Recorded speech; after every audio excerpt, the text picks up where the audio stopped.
Assalamualaikum warahmatullahi wabarakatuh. Selamat malam semuanya. Kembali lagi kita pada acara Takon Mas kedua kali ini dengan narasumber yang masih sama, yakni Mas Iqbal Hamdan Habibi selaku tokoh masyarakat dari Ibnu Kecamatan Ngunut. Aku ketua. Itu dari Mas Ivan, Mas. Itu kata-kata tokoh masyarakat. Di sini kita akan membahas satu tema yang menarik, yakni sebelumnya Mas, kan dulu itu orang-orang yang ngisi materi itu kebanyakan orang-orang yang sudah pertama biasanya punya gelar, entah SPD, MPD, seperti itu. Seenggaknya mereka yang sudah lulus sarjana. Terus yang kedua biasanya yang umurnya sudah matang.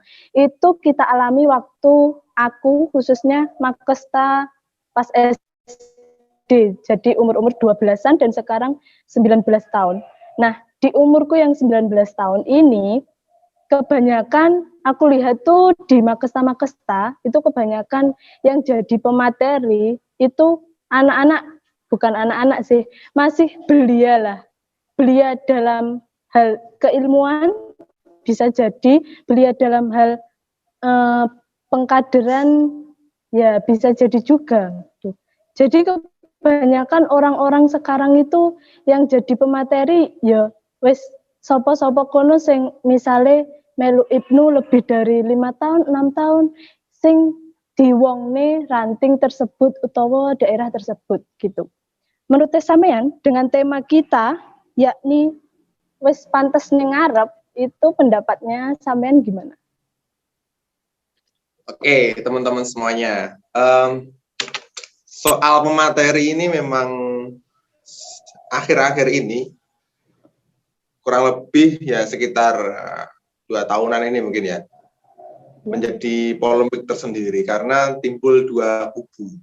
Kubu pertama adalah mereka yang menganggap pemateri itu adalah harus orang-orang yang memiliki nama besar. Yang pertama. Yang kedua, kubu yang mengatakan bahwa pemateri itu tidak harus mereka yang memiliki nama besar, akan tetapi kompeten di bidangnya.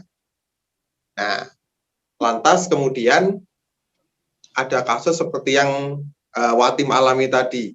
Kalau dulu itu pemateri ya rata-rata sesepuh gitu kan, punya gelar dan lain sebagainya. Sedangkan kalau sekarang katakanlah belia, kalau mengutip kata-katamu tadi.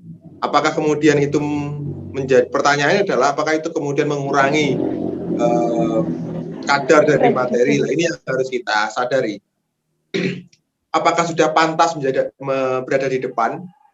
Jadi konteksnya adalah gini ya.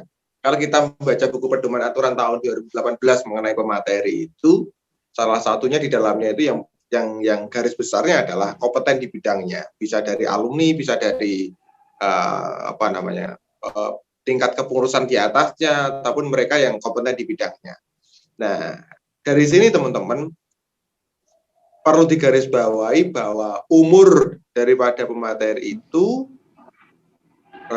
jangan dijadikan satu-satunya patokan ya. Kemudian kalau dia masih muda, kemudian kok sekarang masih belia, Mas? Tidak seperti itu konteksnya. Kalau masih muda dan memang mampu dan memang layak, gitu kan ya. Ya, why not gitu loh.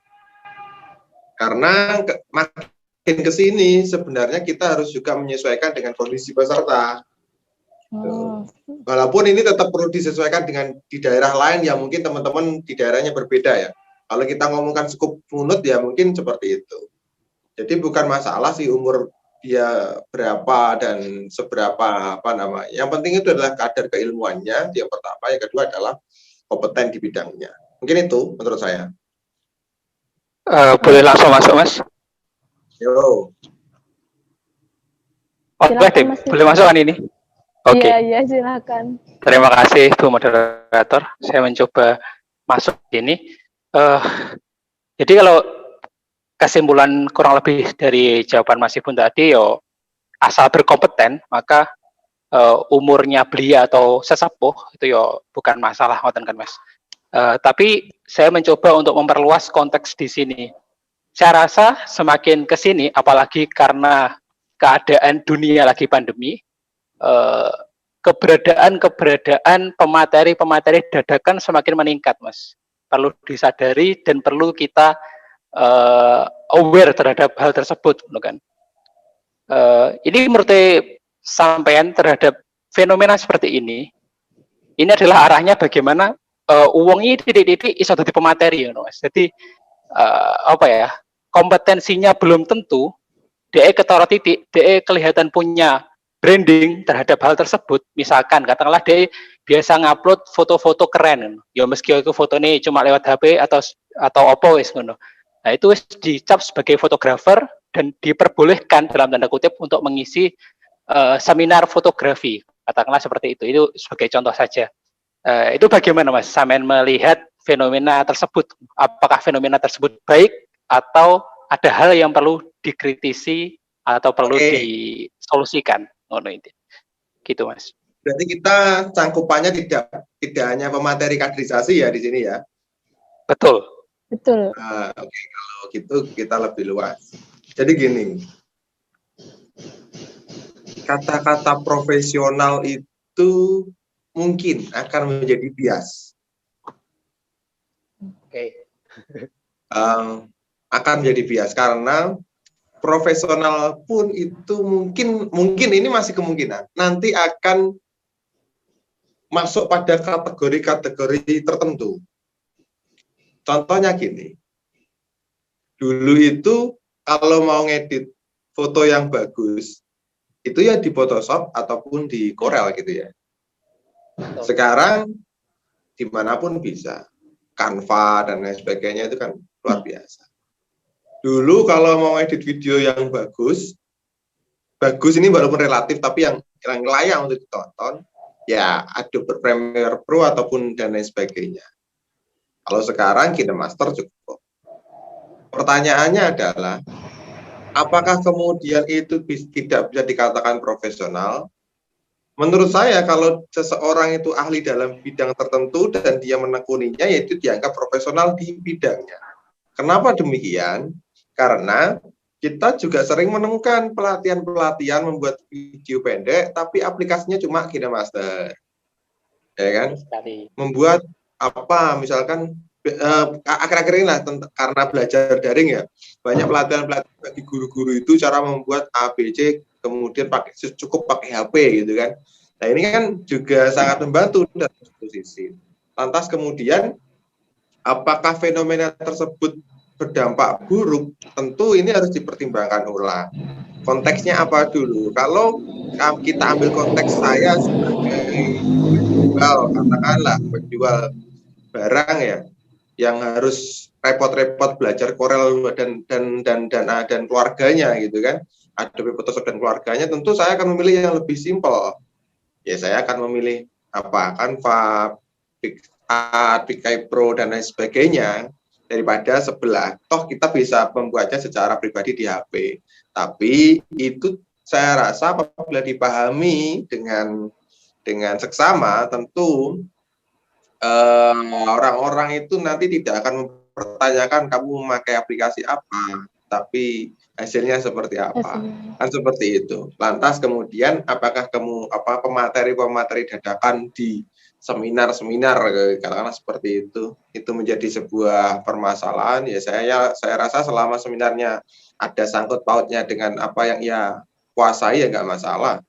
Yang jadi masalah itu adalah ketika seminar A tapi diambilnya dari seseorang dari bidang tertentu yang berbeda gitu kan, jadi masalah. Seminar workshop pelatihan entrepreneur kita ambilkan dari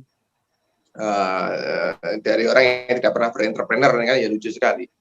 Kalian mau mengadakan seminar wirausaha, mengundang saya ya nggak cocok, saya nggak pernah usaha. Itu sih kalau saya. Sedikit masuk lagi, Mas.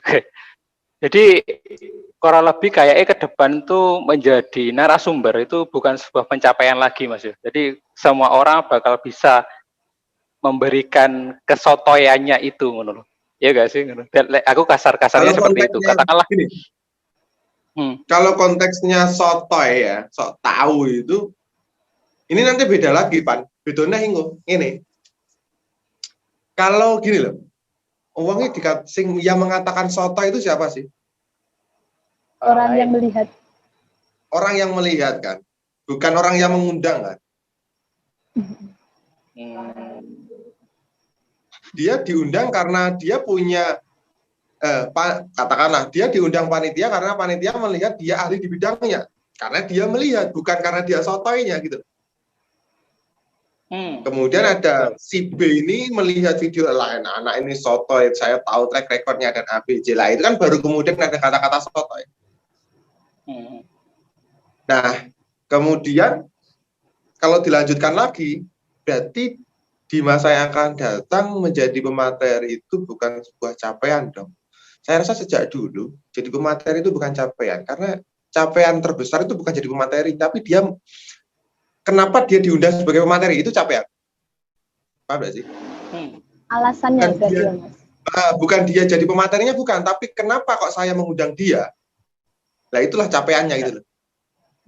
Nah, karena seseorang diundang dengan alasannya lebih mudah, jadi kan malah remeh, Mas. Ya nggak sih? Contoh. Kan alasan untuk diundang seseorang pada zaman dahulu itu kan harus sesuatu dulu agar diundang. Sekarang pokok dia sering speak up tentang sesuatu hal, itu Mas Agu sering dijadikan alasan mengapa dia undang. Gimana, Mas? Ya jelas, itu sebenarnya kalau saya pribadi ya, sama saja. Dulu diundang ya nggak mungkin, karena kalau dia nggak pernah bicara ataupun sering bicara apa gitu kan, kemudian dia diundang gitu loh. Orang-orang dulu ahli pengamat ekonomi tidak akan diundang seminar ekonomi kalau dia tidak getol membicarakan ekonomi. Pun demikian dengan sekarang, kalau sekarang tidak sering membicarakan soal kesehatan ataupun apapun itu, dia juga tidak diundang sebagai ahli kesehatan kan, seperti itu. Lantas kemudian yang harus kita pikirkan adalah kata-kata samaran berarti sekarang lebih receh tuh Mas, remeh Mas, mudah sekali mendatangkan materi. Ya bukan perkara itu ya, memang kalau dulu sulit gitu loh, gak ada apa-apa. Sekarang kamu undang saya virtual gitu aja sudah cukup kan. Mungkin seperti itu. Mungkin dulu gini. Mungkin juga teori gini, dulu tidak ada apa. Kenapa sih dulu itu kayak gini tuh nggak viral, sekarang viral? Karena dulu nggak ada alat untuk memviralkan itu. Pengaruh sosial media berarti, Mas. Betul.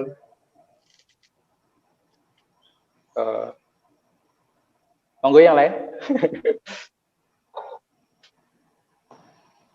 Terus ini ada keresahannya teman-teman juga sih, Mas. Sekarang itu kebanyakan. Bentar. Asrori masuk. Oh, Asrori masuk. Monggo.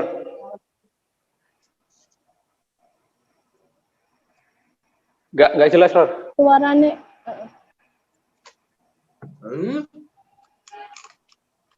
Tadi kan Mas Ibu kan sempat menyenggol ya, orang yang membicarakan itu kan ketika orang yang membicarakan suatu A itu kan pasti seseorang itu bakal menilai bahwasanya orang itu bakal dia itu berkompeten di A. Terus lantas bagaimana Mas dengan sisi pengalamannya begitu?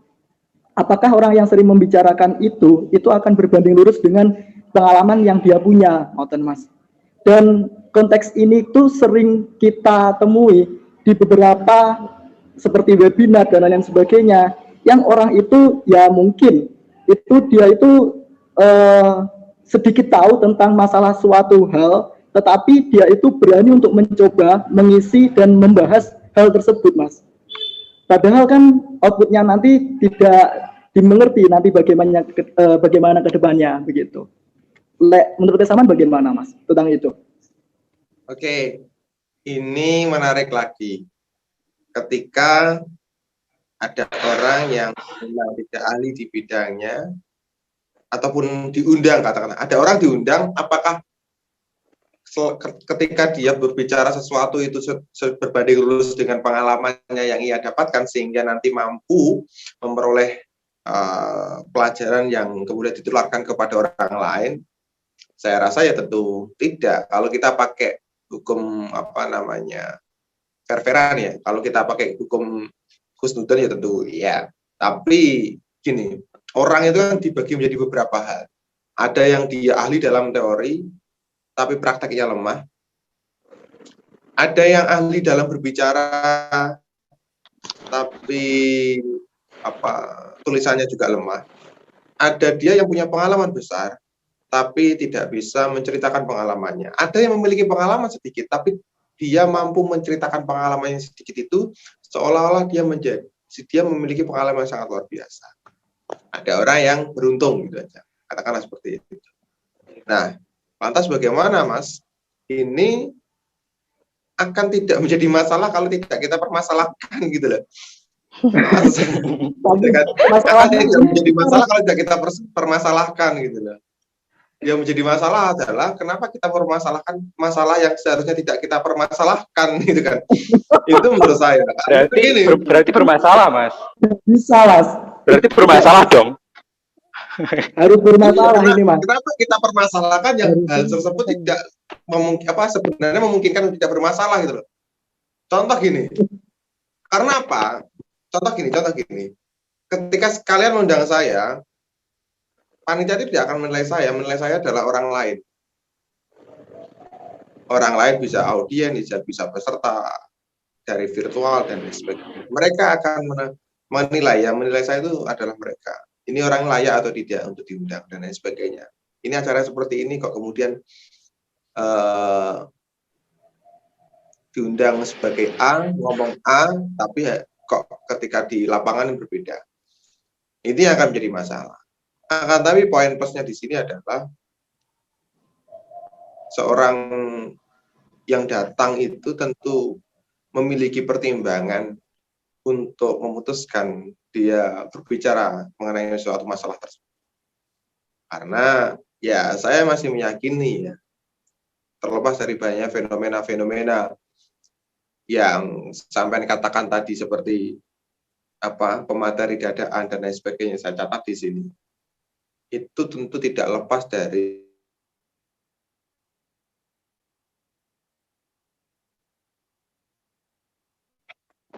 Iya, masih ebak.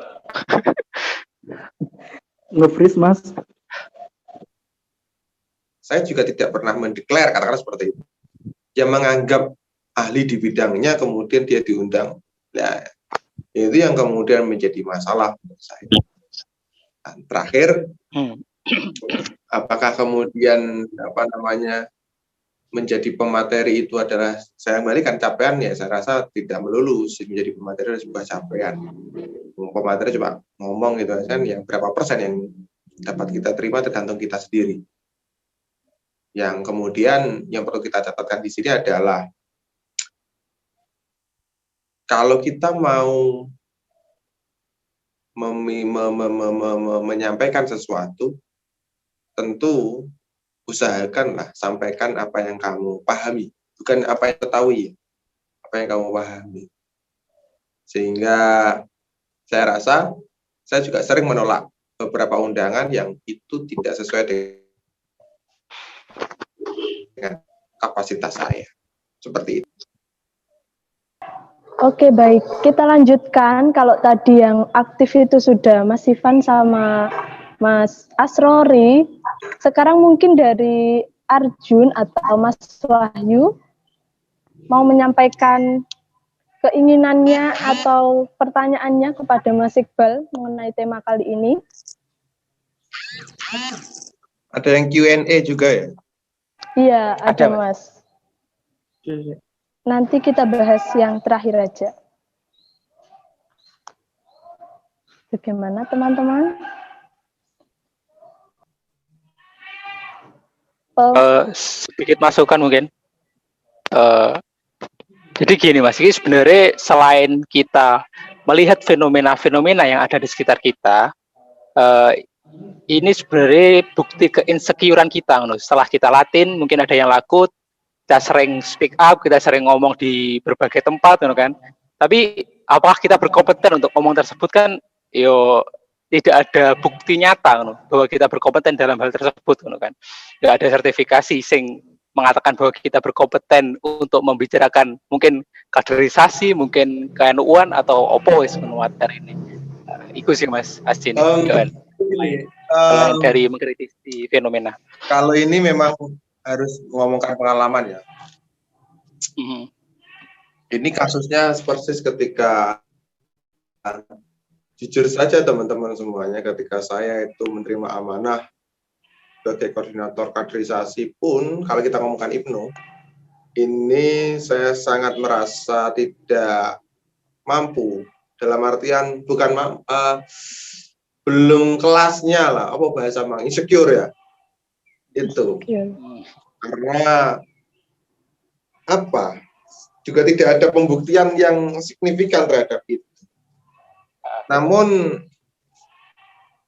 karena ini, itu rasa yang baik ya. Kamu merasa tidak pantas, itu baik. Kalau ditempatkan pada tempatnya. Kalau ditempatkan pada tempatnya. Kalau itu terus-terusan saya bawa dan saya tidak segera untuk beradaptasi seperti itu, maka yang terjadi adalah saya akan stuck pada kemampuan yang selama ini mungkin saya rasa itu sudah ada, sudah sangat cukup, padahal sangat kurang. Makanya kemudian ya saya harus mengimbanginya dengan cara apa? Ya, cara-cara klasik. Baca buku pedoman kaderisasi, karena konteksnya ini kaderisasi. Baca buku pedoman kaderisasi, saya pahami.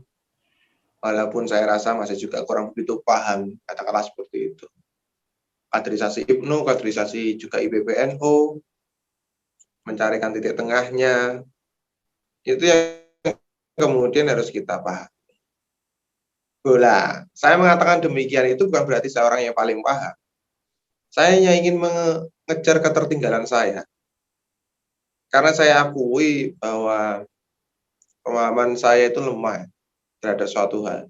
Saya itu kalau membaca buku itu pasti kata-katanya itu saya ulangi.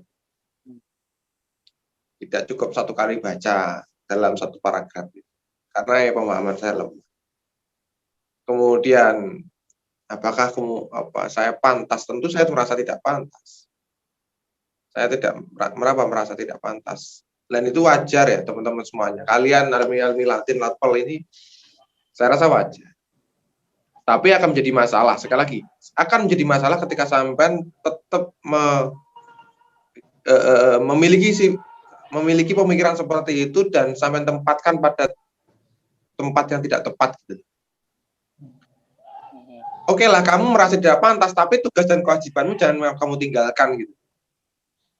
Merasa tidak pantasmu itu bukan berarti alasan untuk bukan menjadi dasar untuk kamu tidak menjalankan tugas dan kewajibanmu sebagai pelaku kaderisasi. Justru itu harusnya menjadi semangatmu. Kalau coba sekarang kamu gali, saya itu merasa tidak pantas di sini, katakanlah seperti itu ya. Kamu jangan terus-terus mengutuk pada keadaan gitu, jangan kamu mengutuk pada keadaan. Tapi cobalah kamu minimalisir dengan cara apa? Kalau kamu tidak pantas, kalau kamu public speaking, maka kamu harus latihan public speaking. Kalau kamu tidak pantas berada pada sisi sebagai seorang pemateri, kamu harus menjadi pemateri, belajar materi-materinya. Kalau kamu merasa tidak pantas dalam hal konsep sebuah acara, katakanlah seperti itu, ya kamu harus belajar mengkonsep. Kalau kamu tidak merasa pantas dalam hal berbicara, ya kamu harus belajar bicara. Kalau kamu tidak merasa, kalau kamu merasa tidak pantas menjadi seorang pemimpin, ya belajarlah jadi pemimpin. Nah, seperti itu. Bukan kemudian diam dan oke, silakan. Sebenarnya menurut sampean pengakuan kalau kita pantas itu penting enggak sih? Pengakuan dari orang lain gitu maksudnya? Enggak penting, tim. Karena kalau kita itu diakui orang lain itu repot, diundang, susah. Aduh. Dalam artian gini ya. Dalam artian gini, bukan itu tadi anekdot saja, tadi intermezzo saja. Apakah penting atau tidak? Karena itu ada sangkut pautnya dengan kepuasan diri ya. Saya yakin kok, semakin kamu diberi pengakuan, ya kamu akan semakin senang. Itu udah hukum manusiawi. Itu nggak bisa kita nafikan. Jadi ketika siapa Egleh itu misalkan ya ahli di bidang A, Pokoknya lain apa-apa bocah iki. Nah, itu pasti akan ketika saya mendengarnya katakan seperti itu, ya akan senang. Cuma kalau kemudian pengakuan tersebut membuat kita semakin jumawa ya. Saya sendiri jumawa sih kadang-kadang. Itu yang kemudian harusnya kita kurangi. Kita kurangi. Jumawalah pada tempatnya gitu. Sombong tapi tidak menyakiti gitu. Bisa nggak sih? Sombong tapi tetap cool. Sulit sekali. Sepertinya Oke, Mas. perasaan. Oh, Ini saya masih kembali ke pantas itu tadi, Mas. Nah, karena berdasarkan keinsecurean dari kita tadi, kita juga nggak tahu adewe wis pantas apa ora. Nah, bagaimana kita melihat kita itu sudah pantas atau standarnya dikatakan kita wis pantas? Aku mau harusnya gimana, Mas? Standarnya bisa dikatakan pantas. Oke. Kasusnya seperti ini kali. Wahyu pernah nggak? Atau teman-teman semuanya pernah nggak diberi sebuah amanah gitu, acara atau apapun itu? Katakanlah pernah. Acara tersebut kemudian lancar nggak? Sukses nggak? Berjalan nggak? Minimal itu berjalan nggak? Berjalan. Selesai. Ada evaluasi tetap, tapi selesai. Atau mungkin bonusnya acaranya sukses. Maka ya itu bisa dianggap pantas karena dia tahu dan karena dia bisa untuk menyelesaikannya. Kepantasan itu mungkin bisa diukur dengan bagaimana cara kita mampu menyelesaikan sebuah permasalahan, ya. Atau bukan permasalahan tapi sebuah amanah. Gitu. Karena juga banyak kok yang mengaku pantas tapi nyatanya tidak pantas, kita juga banyak. Ada yang mengaku tidak pantas tapi ketika dikasih amanah dia selesai, dia pantas gitu. Bagaimana cara kemudian kita mengetahui bahwa kita pantas atau tidak? Saya ulangi lagi, kamu pernah dikasih amanah apa? Selesai nggak amanah itu? Kalau selesai, udah kamu pantas. Kita itu terkadang terjebak pada pikiran gini, kenapa sih saya yang dikasih amanah seperti ini? Apakah saya pantas? Tapi kita tidak pernah berpikir bahwa pasti ada suatu hal sehingga orang tersebut mengamanahkan hal tersebut kepada saya. Ya kan? Harus dihitung, Mas. Kenapa? Iya. Ya kayak kasusmu lah, Van. Yang tidak bisa saya utarakan di sini, ya kan? Siap. Karena itu, lanjut monggo. Orang yang tidak beruntung ya kayak Ivan ngono kuwi. Gak beruntung belas sih. Lumayan lah. Karena ya itu harus kita sadari dalam artian itu sudah kita hitung ABC-nya dan ternyata tetap tidak mau, ya udah kan gitu kan. Dan akhirnya berbeda ceritanya lagi, ya kemudian itulah. Kita terjebak di situ. Kita terjebak pada kenapa kok saya tidak menemukan sesuatu hal di dalam apa yang diamanahkan itu. Tapi dia melupakan bahwa kata-kata itu muncul setelah ada perhitungan pertimbangan itu. Kenapa kok kemudian kalau saya ngomong saya sebagai koordinator kaderisasi saya nggak enak. Dulu saja katakanlah kenapa kok kemudian saya dijadikan sekretarisnya Pak Agung gitu ya, dulu beradanya Pak Agung ya. Saya nggak tahu juga sih. Tapi ya mungkin khusnudonnya karena ya pada saat itu dirasa pantas adalah saya. Karena seperti itu ya. Dengan bahasa sombong saya santai seperti ini. Karena nggak ada yang lain. Mungkin seperti itu loh, saya juga nggak tahu. Bayangkan saja ketika dulu saya menolaknya. Mungkin juga lain cerita. Dan apakah kemudian saya ketika itu juga langsung bisa? Enggak. Ya karena saya tercatat sebagai sekretaris, ya saya harus belajar tentang keadministrasian ketika itu. Sesuatu itu telah dihitung. dan hitungannya itu jatuh pada kita. Tapi kita tidak merasa dihitung, dan kita tetap pada pendirian kita. Itu yang kemudian menjadi masalah. Kalau kata Mbak Alisa Wahid itu, dalam Twitternya, beliau mengatakan seperti ini. Kalau nggak salah ya, nanti kalau salah tolong dikoreksi.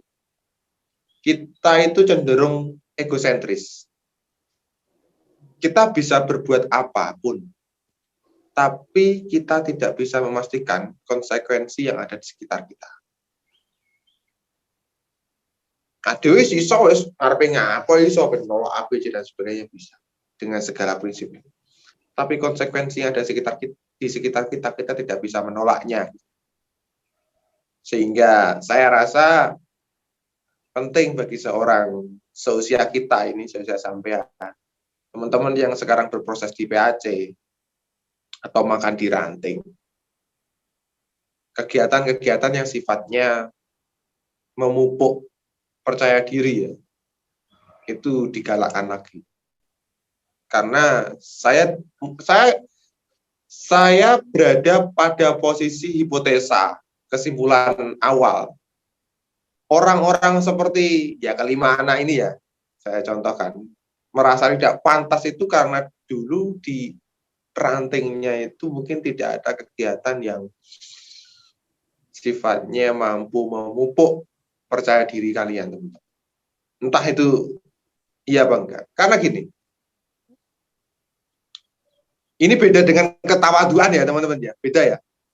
Kalau di pesantren itu ada pelatihan khitobah, pidato, kultum kayak gitu.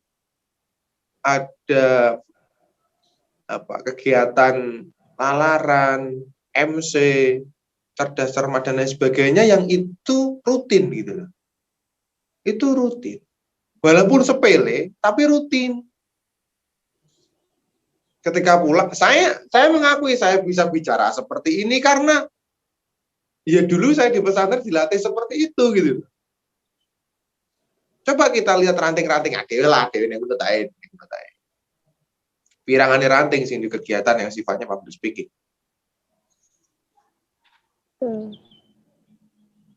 Kegiatan kita mungkin masih sebatas kegiatan kaderisasi sosial yang sifatnya bagi-bagi ataupun pelatihan apa yang tapi tidak public speaking, tidak mumpuk pada kegiatan motivasi pun kita cuma kegiatan motivasi yang biar satu hari setengah hari acara resmi motivator, tidak pada pelatihan tertentu. Apalagi pandemi seperti ini. Dulu itu saya masih ingat ketika awal mula saya ikut IPNU itu ya di rumah. Saya masih ingat acara Yasin dan Tahlil itu ya. Dulu itu MC-nya, kultumnya, dulu ada kirok kayaknya. Sampai imamnya itu dijadwalkan gitu. Dan saya ketika mendapatkan jadwal untuk menjadi MC, minggu depan MC-nya Iqbal gitu kan. Gugupnya itu luar biasa, groginya luar biasa. Ya disediakan kertas sebagai contekannya gitu. Tapi kemudian apa efeknya? Ketika saya selesai, saya lega, dan ketika ada tugas lagi, saya tidak seberapa grogi. Mungkin efeknya ke sekarang adalah ya berani berbicara dan lain sebagainya. Maka ya perannya pentingnya organisasi seperti ini. Kita tidak bisa bertumbuh pada kaderisasi formal saja. Di IPNU itu ada kaderisasi non formal dan informal. Kalau kita hanya terpaku pada kaderisasi formal, ya jadi ya kayak kalian ini. Tetap merasa tidak pantas gitu aja. Tapi gini ya, itu lebih baik daripada kamu merasa pantas tapi sejatinya nggak pantas gitu. Paham ya? Sepakat. Betul Mas, setuju. Santai. Aduh. Kamu kan gini kan, sampean kabeh iku cah limo iki ya khususnya teman-teman semuanya ya. Kamu itu merasa tidak pantas atas apa yang telah kamu perbuat, bukan apa yang akan kamu perbuat, paham nggak sih? Paham. Beda lagi kalau kamu merasa tidak pantas dengan kamu merasa pantas dengan apa yang akan kamu buat. Oh, iki aku iso iki, gampang ini iki, ataupun sifat-sifat seperti apa lah. Tapi gini loh, yang jadi permasalahan sekarang Anda berlima itu sudah berbuat dan kalian merasa tidak pantas. Nah, ini kan lucu. Nah, suka lakoni kok, ngerasa ora pantas gitu. Kamu nanti mungkin akan tiba pada satu titik di mana kamu akan merasa bahwa kok semuanya saya ya. Bu, apa wis nglakoni wis ketemu titikku ya, Bro. Kok kabeh aku ya. Lumayan. Kok kabeh aku ya. Kok ngene masalah ngene aku ya. Kok masalah ngene aku ya. Ketika kamu berada pada titik tertentu, pada titik tersebut, saiki walian pikirannya. Terus lek untuk aku sapa? Terus lek untuk aku sapa? Karena aku kerep ngono bener. Bukan berarti saya merasa pantas lagi, bukan. Jadi gini. Kok kabeh aku ya? Kok ndak Ivan aya? Tapi tak walik. Terus lek untuk aku homo Ivan iso ora kaya aku. Entah dari sisi A, sisi B, sisi C-nya. Tapi lek aku iso ngomong Ivan dari sisi A, sisi B, sisi C-nya. Nah, pertimbangan ini yang perlu kita pikirkan. Mikire iku olah atik gathuk. Jadi tidak letterlek gitu ya. Kemudian saya berpesan pada teman-teman semuanya ini, karena mau tidak mau kita harus kembali pulang ke IPNI PP.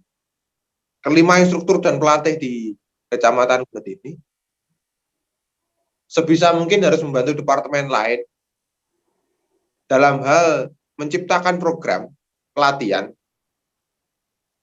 yang menciptakan program pelatihan yang sifatnya pengembangan sumber daya manusia, sumber daya kader. Karena hanya instruktur dan pelatih yang mampu mengkonsep sebuah pelatihan yang baik dan benar. Kalau kan instruktur pelatih kan pasti dia tahu alur pelatihan seperti apa, materinya katakanlah seperti apa, setting forumnya seperti apa. Contoh, Departemen Olahraga, Seni dan Budaya ataupun bakat minat. Dia mau mengadakan pelatihan public speaking. Seorang instruktur dan pelatih boleh kok ikut berdiskusi bagaimana pelatihan yang baik dan benar. Oke Mas, pelatihan yang baik itu kalau acaranya seperti ini, berarti nanti kita buat saja misalkan 2 hari 1 malam, ketemu 1 hari full. Materinya kita diskusikan, materi tentang public speaking itu apa aja. Harinya ini dan sebagainya. Kontennya seperti ini, pematerinya seperti itu. Oke, nanti yang awal teman-teman instruktur dan pelatih itu nggak masalah. Dan sangat dianjurkan, saya rasa. Karena gini teman-teman, kita itu sebagai instruktur dan pelatih dianggap hanya fokus pada kaderisasi formal saja. Ya karena kaderisasi formal tidak pernah kita gerakkan gitu. Ngunut iku lek arep pengen enek lakmut, repotnya ngalang-alang wong mantu. Tapi kegiatan mana di ngunut ini yang sifatnya kaderisasi non formal dan itu pelatihan yang sifatnya memang sudah standar SDM. Pengembangan SDM. Kelas-kelas apa gitu. Ini struktur yang sebenarnya mampu untuk mendesain ini. Menduplikat pelatihan-pelatihan kaderisasi formal, nggak apa-apa. Cuma kontennya ya disesuaikan dengan apa yang akan dibahas di sana. Gitu teman-teman. Sehingga nanti memunculkan kader-kader yang tidak hanya ahli di bidang kaderisasi formal saja, tapi non formalnya juga ada gitu. Saiki mulai masuk ke Ibnu ya sekarang, sangat masuk sekali. Ranting di Ngunut itu katakanlah ada berapa desa? Ada 19 desa. Katakanlah semua ranting hidup, semua punya anggota Makesta. Perlu berapa kali lakmut untuk mampu menampung itu semuanya? Sedangkan seberapa kemampuan teman-teman PAC dalam mengadakan lakmut? Nah, kalau kemudian dari jumlah keseluruhan bisa dilakmutkan, alhamdulillah. Kalau enggak, mau dikemanakan? Maka kaderisasi non formal lah solusinya. Maka perlu formula, ini mau dibuatkan agenda seperti apa? Pengembangan. Yang kedua, pasca lakmut, se-Kabupaten Tulungagung ada 19 PAC. Katakanlah 19 PAC telah melaksanakan lakmut semuanya. Pertanyaannya, berapa yang bisa dilakutkan? Ya kan? Makanya kemudian ada Latin, ada Latpel. Tapi tidak selesai sampai segitu. Standar kader Ibnu di PP kan lakmut. Pasca lakmut itu mereka harus diolah. Diolahlah mereka harusnya ya. Ya ini memang sulit tapi bisa dicoba untuk skup dari mungkin di PAC dulu. Mas Nabil dan teman-teman mengadakan kelas desain berapa hari ataupun berjenjang gitu ya. Desain semaksimal mungkin. Jadikan tim. Kemudian Departemen Dakwah mengadakan kelas dai. Sekolah dai muda, katakanlah seperti itu. SDM, sekolah dai muda. Buat pelatihan. Outputnya apa? Outputnya bagi dai muda tadi yang menjadi mubalek di forsa-forsa. Kemudian yang desain-desain tadi, kelas desain tadi yang menjadi desainer PAC dan lain sebagainya. Seperti itu. Belum lagi masalah egosentrisan dari berbagai daerah ya, karena nanti kan egosentris itu karena saya rasa antar ranting itu juga masih ada walaupun tidak separah dulu, tapi ada. Dengan berkompetensi itu kita memang lebih cepat, akan bisa menjadi lebih cepat, tapi tidak lebih baik. Dengan berkompetisi, kita akan lebih cepat, tapi tidak akan lebih baik. Yang akan lebih baik adalah ketika kita mampu berkolaborasi.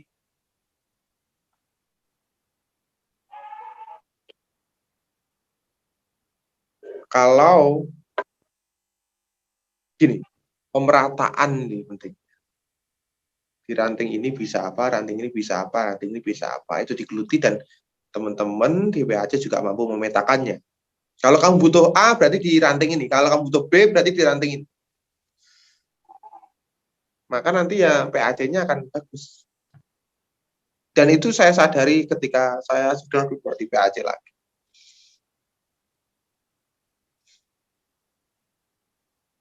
Ya, lahirnya sampean-sampean ini kan ya termasuk apa? Hasil pemetaan gitu.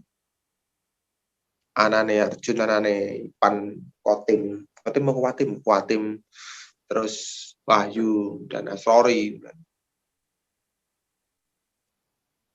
Beda-beda itu harus ngomongin pantas-pantesan itu ya. Ketika dulu periode kita ditinggalkan oleh Mas Lukman dan kawan-kawan, periode sampean juga ditinggalkan oleh periodenya Mas Jaka dan kawan-kawan.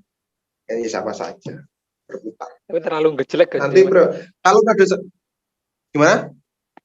Terlalu ngejelek apa enggak? Kayak pas zaman Pak Lukman meninggalkan sampean dan teman-teman dulu masih disisakan beberapa yang ya katakanlah kualitasnya sama.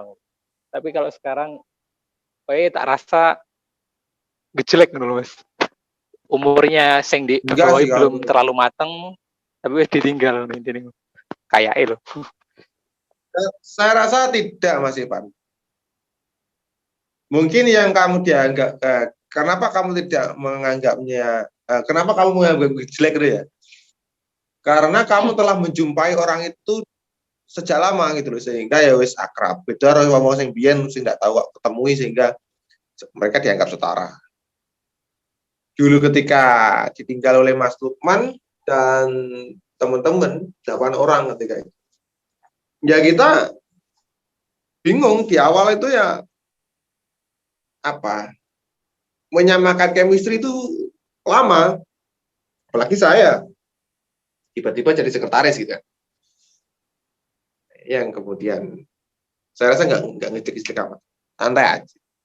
Di Q&A ini ada Q&A. Q&A langsung 10 menit. Iki ndak ditambah waktu nih. Oke Mas, kita ke question dari teman-teman, entah dari Ngunut atau mana ini ya. Yang pertama, pertanyaannya, apakah jika kita pantas di suatu organisasi juga pantas di organisasi lain? Misalnya kalau kita dianggap pantas di IPNU, apakah kita bisa dianggap pantas di organisasi selain IPNU? Seperti itu. Monggo. Yo, aku lek pantes masak, aku lek pantes neng Master Chef no kira-kira aku pantes ra neng Ninja Warrior.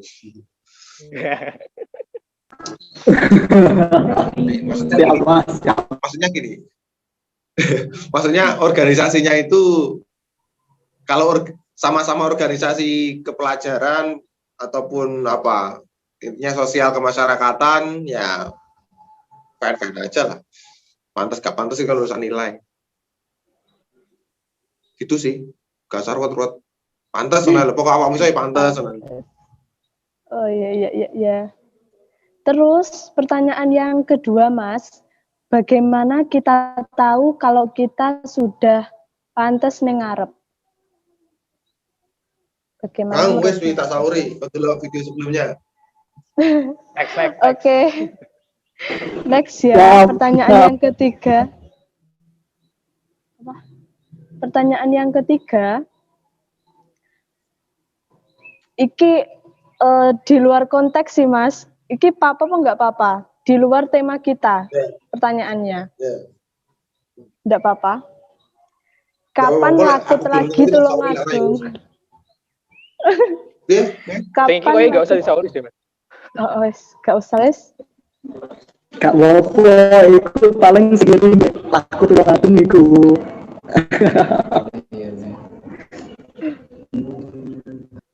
Kapan lakut lagi Tulungagung Mas katanya? Kapan lakut lagi Tulungagung? Kalau sudah siap. Oke. Sangat Singkat, padat, jelas. Oke. Saya tidak memungkiri setiap periode. Saya tidak memungkiri ya. Bisa jadi Tulungagung di setiap periodenya itu ada lakut atau tidak, karena lakut itu adalah kaderisasi yang paling tinggi. Tidak setiap periode harus ada lakut, karena bukan sebuah karena itu kebutuhan dan itu harus kesiapan. Kalau nggak siap, kadernya nggak siap dilakuti, ya kenapa dilakuti? Gitu. Jadi bisa ya, bisa enggak. Next. Oke. Ini ada pertanyaan lagi tapi di luar konteks banget Mas, jadi nggak saya bacakan. Terus mungkin untuk penutup atau mungkin nanti dari teman-teman ada tambahan, kalau menurut sampean fenomena sekarang ini banyak, kalau menurut saya ya Mas, banyak orang yang memperoleh panggung itu malah mereka-mereka yang penake ngomong kualifikasi kualitasnya masih kurang. Terus menurut sampean apakah pendapatku itu benar menurut pandangannya sampean?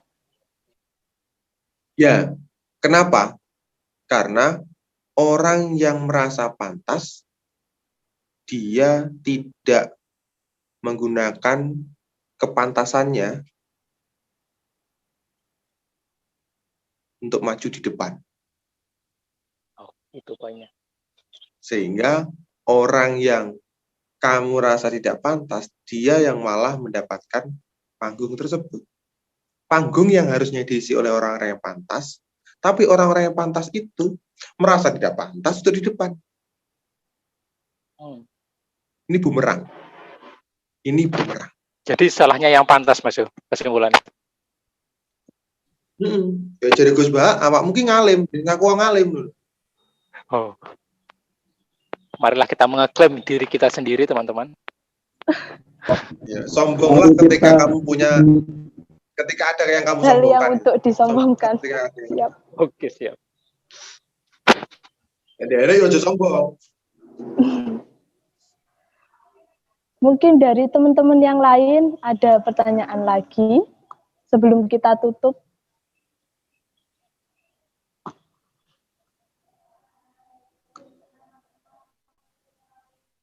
Bagaimana, Mas? Mas Rory sudah cukup? Cukup.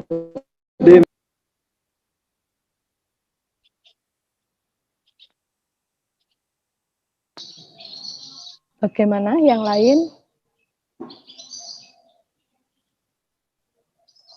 Untuk penutupnya ya Mas, aku tertarik sama kata-katanya sampean yang dari Mbak Alisha Wahid. Kita cenderung egosentris terhadap sesuatu yang kita bisa memastikan itu. Tetapi kita tidak bisa menolak apa konsekuensi yang akan datang kepada kita. Menurut saya sangat menarik. Mungkin untuk Mas Ivan bisa kasih closing statement untuk pertemuan kali ini. Oke. Bismillahirrahmanirrahim. Saya mencoba untuk meng-closing dari seluruh apa yang disampaikan beliau. Mungkin jadi kepantasan seseorang itu ini jangan menyalahkan kalau panggung kalian atau jatah kalian di mana kalian pantas itu diisi oleh orang-orang yang tidak pantas. Ngono sih. Kesimpulannya apa maksud?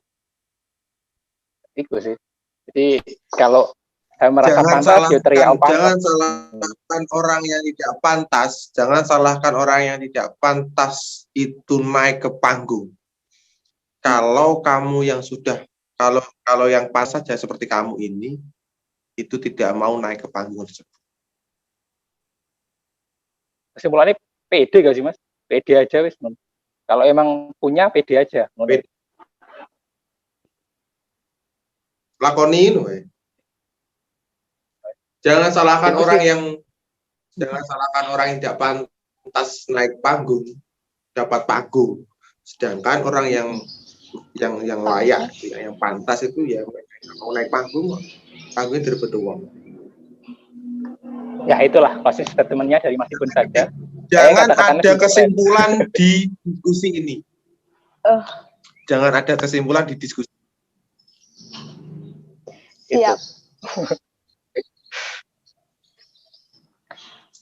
Mungkin itu saja diskusi kita pada kesempatan kali ini. Semoga saja akan ada Takon Mas season 3 dan seterusnya. Kurang lebihnya dari saya mohon maaf dan terima kasih kepada Mas Iqbal yang telah meluangkan waktunya untuk diskusi dengan kami pada kesempatan kali ini. Terima kasih. Wallahul muwaffiq ila aqwamit thoriq. Wassalamualaikum warahmatullahi wabarakatuh.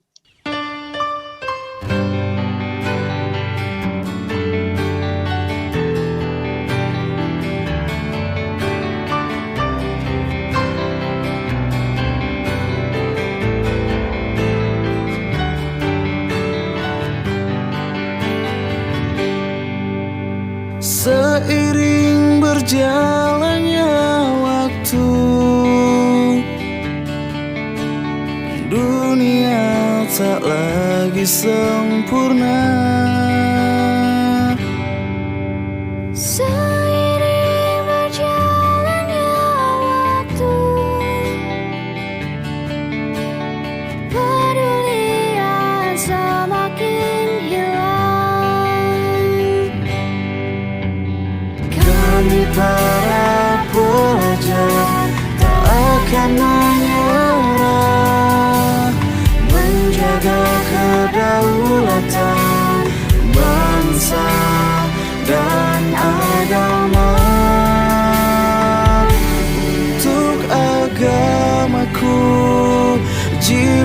dan ragaku, untuk negaraku, IPNU, IPPNU.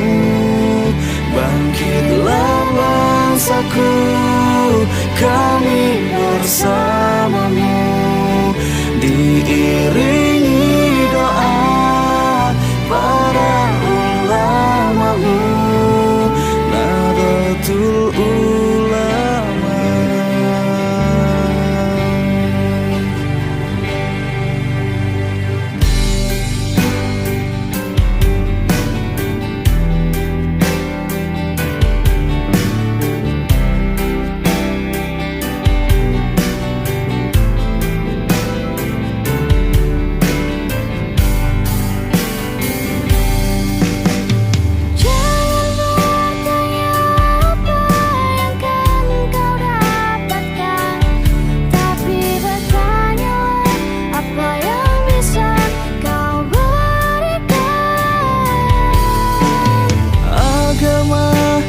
Juga semua yang kau punya akan selalu ada dalam jiwa. Untuk agamaku, jiwa dan ragaku, untuk negaraku, IPNU, IPPNU. Bangkitlah bangsaku, kami bersamamu, diiringi doa para ulamamu, Nahdlatul Ulama.